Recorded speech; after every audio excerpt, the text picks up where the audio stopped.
Good morning students, welcome to EVS online class. Second chapter is our senses. आज हम EVS का chapter 2 our senses हमारे sense के बारे में पढ़ेंगे. Think about what do you mean by senses? आप senses से क्या समझते हैं?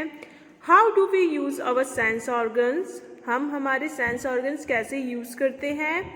Who are special people? Special people कौन होते हैं? How do they perform their daily task? वो अपने डेली टास्क, डेली की जो एक्सरसाइज एक्टिविटीज़ है वो कैसे करते हैं? How can we help the special people? हम स्पेशल लोग जो होते हैं उनकी हेल्प कैसे कर सकते हैं? ये सब हम पढ़ेंगे, ठीक है. Look at the pictures given below and name the sense organs each child is using. आपको नीचे पिक्चर्स दे रखी है, आपको बताना है कि कौन सा बच्चा कौन सा सेंस ऑर्गन वहाँ पर यूज़ कर रहा है. बेटा पहले तो आपको पता होना चाहिए हम लोगों के कितने सेंस ऑर्गन्स होते हैं, 5, ठीक है. तो फर्स्ट में आप देखिए हाउ डेंजरस. जो लड़की है वो टीवी में लॉयन देख रही है, तो किसके थ्रू देख रही है वो? आइज. तो आप वहाँ पे लिखेंगे आइज. Wow fantastic. जो बॉय है वो सॉन्ग सुन रहा है, तो सुन कहाँ से रहा है वो? ईयर्स. तो सेकंड में आप ईयर्स लिखेंगे. How sweet the smell. आप देखिए जो गर्ल है वो रोजेस को स्मेल कर रही है, तो स्मेलिंग किससे कर रही है वो? नोज के थ्रू. तो वहाँ आप नोज लिखेंगे. Mom you are the best cook. Mummy आप बहुत अच्छा खाना बनाती हो, मतलब टेस्टी खाना बना रही है ना मम्मा. तो वो आपको आपकी टंग से पता चलता है, आपकी जीभ से आपको पता चलता है आप खाना बहुत स्वाद से खा रहे हैं. Ouch it is too hot. दूध का ग्लास है, बहुत गर्म है. तो आपको कैसे पता चला? आपने उसको टच किया ना. तो यहाँ पे आप लिखेंगे skin. Okay. Now the topic is sense organs. You already know that we have 5 sense organs. जैसा कि आप जानते हैं कि हमारे कितने सेंस ऑर्गन्स होते हैं? 5. Eyes to see, ears to hear, nose to smell and breathe, tongue to taste and speak, and skin to touch and feel. आँखें देखने के लिए, कान सुनने के लिए, नाक सांस लेने के लिए और स्मेल करने के लिए, टंग बोलने के लिए और टेस्ट करने के लिए, और जो स्किन है उसको हम टच करके कोई भी चीज़ फील कर सकते हैं. Our sense organs are very important for us. हमारे सेंस ऑर्गन हमारे लिए बहुत ज़्यादा इम्पॉर्टेंट होते हैं. We should take good care of them. हमें इनकी प्रॉपर केयर भी करना चाहिए, देखभाल करनी चाहिए. If any of the sense organs does not work well, we feel difficulty.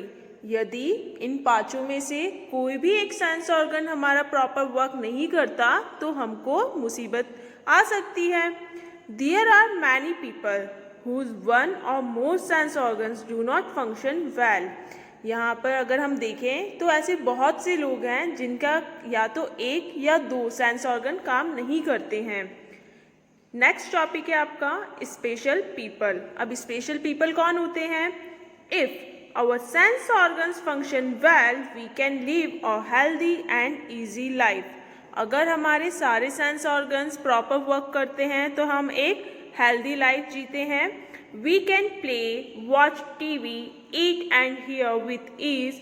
Some people do not have 1 or more abilities. अगर हमारे सेंस ऑर्गन्स प्रॉपर काम कर रहे हैं तो हम खेल सकते हैं, टीवी देख सकते हैं, खाना खा सकते हैं, सुन सकते हैं, सब चीज़. लेकिन कुछ लोगों के पास एक से ज़्यादा एबिलिटीज़ नहीं होती. दे कैन नॉट वॉक और हियर और सी थिंग्स. वो ना तो चल सकते हैं, ना सुन सकते हैं और ना ही कुछ देख सकते हैं. Such peoples are called special people. ऐसे लोगों को स्पेशल पीपल कहा गया है. और फिजिकली चैलेंज, या फिर उनको फिजिकली चैलेंज कहा गया है जिनका सेंस ऑर्गन काम नहीं करता है. As we grow old, the abilities of our senses decreases because they become weak. जैसे जैसे हम बढ़ते हैं हमारे जो सेंस ऑर्गन्स की एबिलिटीज़ है वो धीरे धीरे कम होती जाती है. Therefore, old people feel their life to be difficult. इसी वजह से जो हमारे घर के बुज़ुर्ग हैं आप देखना उनको बहुत ज़्यादा डिफ़िकल्टीज़ होती है, या तो न्यूज़पेपर पढ़ने में या देखने में तो हमारे सेंस ऑर्गन्स डिक्रीज होते जाते हैं। ओल्ड पीपल, मिस्टर शरण is a peon in a school. Mister शरण स्कूल का प्यून है। ही हैज़ बिकम ओल्ड, वो बूढ़े हो चुके हैं।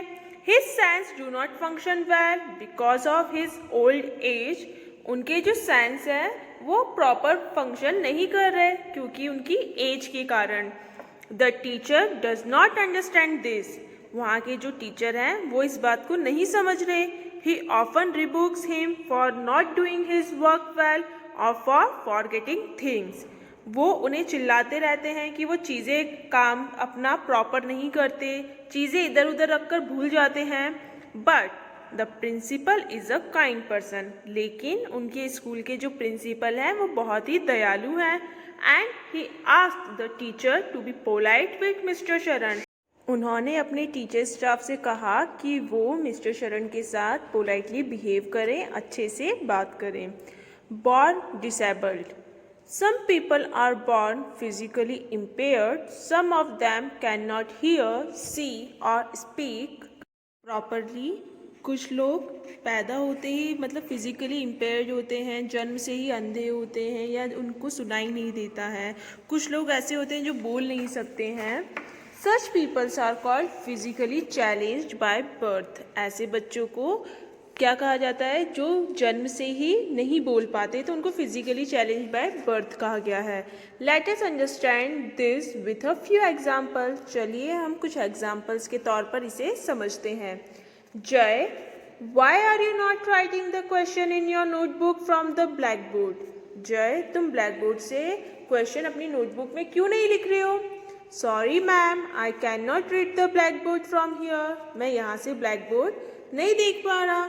ओह I see, you should get your eye tested, अच्छा मैं समझी, तुम्हें अपनी आँखों का चेकअप कराना चाहिए। जय is a student of class 3rd, his eyesight is weak. When his teacher came to know this, she advised his parents to have his eyes tested by a doctor. जय 3rd क्लास का student है, उसकी जो आंखें हैं वो कमज़ोर हुए हैं। उसके टीचर ने उसे बुलाया और उसे सलाह दी कि वो अपने पेरेंट्स के साथ आँखों की जो आई स्पेशलिस्ट होते हैं वहाँ जाकर अपनी आई टेस्ट करवाएं। लेट्स सी अनदर एग्जाम्पल, हम एक और एग्जाम्पल देखते हैं। हेलो सूची, show me your homework. Can't you hear me सूची? I have asked you to. Sorry ma'am, but I did not hear what you have said. Ma'am सूची से बोलती है अपना होमवर्क दिखाओ, पर सूची कोई रिस्पॉन्स नहीं करती। तो मैम बोलती है क्या तुम मुझे सुन पा रही हो? फिर सूची बोलती है सॉरी मैम, मैंने आपको नहीं सुना, आपने क्या कहा? Suchi's teacher was now certain that Suchi was hearing impaired. Suchi की मैम को लगा शायद सूची को कम सुनाई देता है। She was unable to hear properly, वो अच्छे तरीके से नहीं सुन पाती। She advised her parents to get her a hearing aid, उन्होंने सूची के पेरेंट्स को एडवाइस किया कि वो उसके लिए हियरिंग एड, कान में सुनने वाली मशीन ला के दें। सम पीपल्स आर कम्प्लीटली ब्लाइंड और डेफ, कुछ लोग ऐसे होते हैं जो पूरी तरह से अंधे होते हैं या बहरे होते हैं। दे कैन नॉट सी और हियर एट ऑल, वो ना तो देख सकते हैं ना ही सुन सकते हैं। दे ऑलवेज फील हेल्पलेस, वो हमेशा अपने आप को हेल्पलेस महसूस करते हैं। They need help in all their routine activities, उन्हें हमेशा अपनी एक्टिविटी, अपनी दिनचर्या के लिए किसी न किसी की आवश्यकता या उनकी मदद लेनी रहती है।